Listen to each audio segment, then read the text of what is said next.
Margaret war eine freundliche Frau, die allein in einem gemütlichen kleinen Haus am Stadtrand lebte. An einem sonnigen Nachmittag, als sie die Straße entlang spazierte, bemerkte sie ein kleines, bezauberndes Kätzchen. Es hatte ein Fell so weiß wie Schnee, mit Flecken von Orange und Grau. Die Augen des Kätzchens funkelten vor Unschuld, und sein winziges Miauen rührte an Margarets Herz. Unfähig, seinem Charme zu widerstehen, hob Margaret das Kätzchen auf und wiegte es in ihren Armen. Sofort spürte sie eine Verbindung zu dem kleinen Tier und beschloss, es mit nach Hause zu nehmen. Sie nannte es Kavil, nach einer Figur aus ihrem Lieblingskinderbuch. Die ersten Tage mit Kavil waren voller Freude und Gelächter. Margaret beobachtete, wie das Kätzchen spielerisch seine neue Umgebung erkundete und ihrem Zuhause eine Atmosphäre von Wärme und Gemeinschaft brachte. Doch mit der Zeit begann Margaret eine Reihe von merkwürdigen Vorfällen zu erleben. Eines Morgens wachte Margaret auf und bemerkte, dass ihre Bankkarte aus ihrem Geldbeutel fehlte. Sie durchsuchte alles, aber sie war nirgendwo zu finden. Verwirrt fragte sie sich, ob sie verlegt hatte oder ob jemand sie genommen hatte. Sie sperrte die Karte und hoffte, dass es nur ein unglücklicher Zufall war.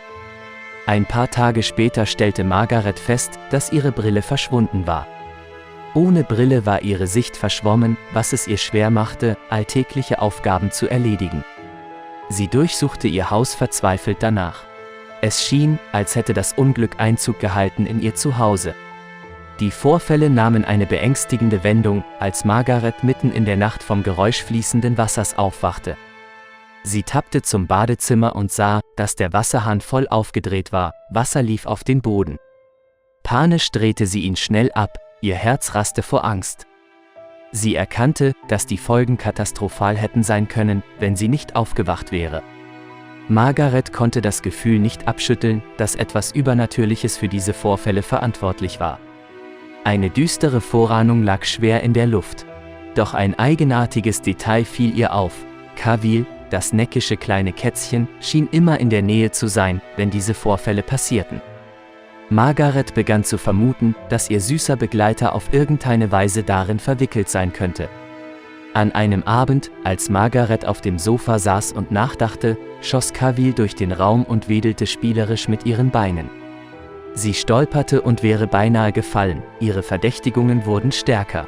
Da wurde ihr klar, dass Kavil all die Probleme verursacht hatte und unabsichtlich ihr Leben gefährdete.